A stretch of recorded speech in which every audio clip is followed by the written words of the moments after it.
Well, it's incredible. It's amazing what we're experiencing in this dirty league, as they aptly called it on Real Madrid television, the Dirty Negrera League. In every match, it's not just one thing that happens, several things happen.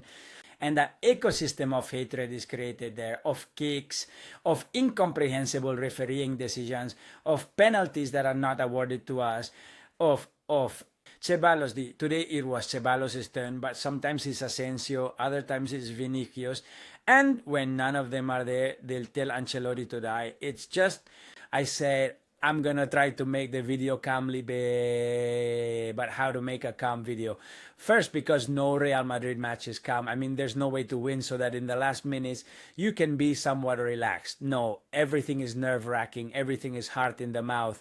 Getafe can equalize in the last breath. Even we hadn't seen this yet this year, because others, I don't remember anymore, but surely yes, they give you a very clear penalty, and the next one they can tie.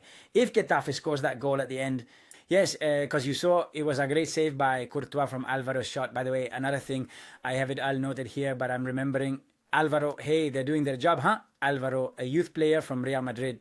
Focus, right? Peter Federico has such a strong dislike for us. That kid grew up in Madrid's youth academy. A little over a year ago, I saw him shopping here at a Mercadona right next to Valdebebas. But how much hatred he has for us. But playing with Valencia, playing with Getafe, tomorrow he will play with Bergantiños, and he'll be there too, with that hatred and attitude.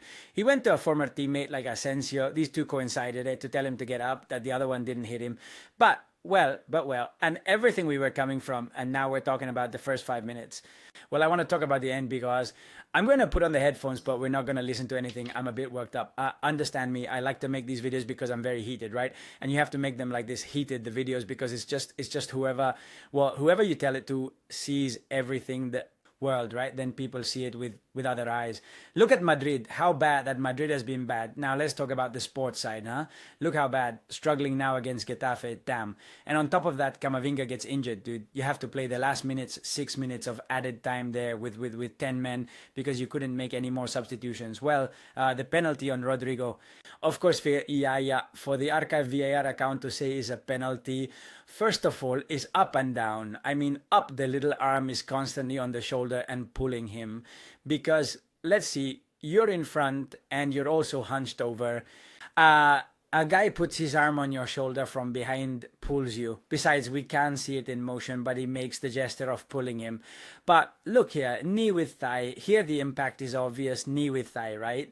I don't need to convince you, because already you are more than convinced. I have noted here, let's go chronologically, and now let's talk about sports, because there have been rotations and such, and well, it's understandable, because the Copa final is on Saturday.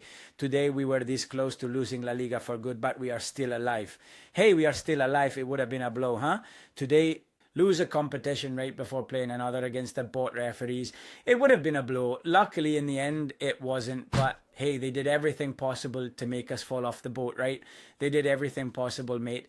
Well, as I say, about the rotations. Now let's move on to sports. But did you see the start of the match? The first 5 minutes of the match, what they have been. Those fouls we were talking about I'm not going to let you make the breakaway, because I'm going with shoulder and elbow, more with shoulder than with elbow, because with elbow they're risking a yellow or red card, right? But with shoulder, boom, to Endrick 3 or 4 times. I lost count of what happened in the first few minutes. Endrick all the time there on the ground. It's true that later the Brazilian fed up, kicks the Getafe defender, like saying, leave me alone already, right? Fortunately, he didn't hit him, because if he did, maybe the card and the expulsion would be for Endrick. He hits him on the in save yourself and watch out, as he could have risked it. Well, in fact, he did risk it. There, the yellow or red Endrick, right? That different ecosystem is generated, different only with Madrid, even in Getafe, where there are many people who support Madrid, many Getafe members and so on, who go and who are Madrid fans. Hey, well, one thing, but an unbearable thing. Charges on Vini, a tremendous foul by this Gene on Fran. Here the ref, Manoletti did not give any card. I insist, well, the first one to Endrick was not even 1 minute had passed. And in the first 3, 4, or 5 minutes, the 5 fouls. Hey, not a single yellow card. Then wait, because we've had these two, which is minor, right? It's minor, but there was something that left me stunned, and I said on Twitter that it takes a lot of skill. A lot of skill is a stroke of genius to call offside here. I mean, you have to be a genius to call offside here. Ferran was perfectly onside. It was a play that, well, the ball got to Madrid's left back, who didn't really have a clear pass and all, but, well, it was an attacking move, and they're so sure about it, they raised the flag, let's see. But we've seen a million plays where they don't raise the flag, the play is already finished, and the offside is very clear. In this one, the guy saw it very clearly, and there's a guy from Getafe in the box that you trace there well, let's go. The line, you don't even need to trace it. The grass cut design marks the line. Well, that offside was called. What else? A huge foul on Vinicius, but spectacular. I also have it here. I think I can show with a little care, but I can show the image on movement. Look at how he tackles Vinicius here. Not even a yellow card. Hey, at the end of the first half, I don't have the total match data, but at the end of the first half, Getafe had committed twice as many fouls. 0 yellow cards for the Getafe, who was going to get the first yellow card. We were discussing it in the Telegram group with the subscribers of the website. Indeed, Madrid, Tchouaméni in the 70th minute for a foul that wasn't even one. It was clear because it always happens. And then the yellow card for Getafe in an action that was the least deserving of a yellow among all they had done, in which Camavinga got injured. By the way, let's see what he's got. Well, it's the adductor. He's not going to play the final. I think it was a very clear left back, because also today he wasn't a starter. He had to replace Alaba, another who withdrew due to injury, although this one worries us less. But of course, there are already 2 possible left backs for the Copa final, and Fran will have to play no matter what, because Mendy, well, just recovered, cannot play a match of this magnitude. Maybe, I don't know, he doesn't trust Fran and ends up putting the Frenchman. And there they gave the yellow card, I think it was to Amaya from Getafe, for an action in which Camavinga was already not doing well and such. I mean, it's a foul, but the foul is not enough for a yellow card. He had a bunch of chances before to show it. I don't want to leave out anything from the filthy league. Well, yes, please, I have it. No, I don't know if I have it here or I don't have it here, but give me a second. Well, I'm going to put it in editing now.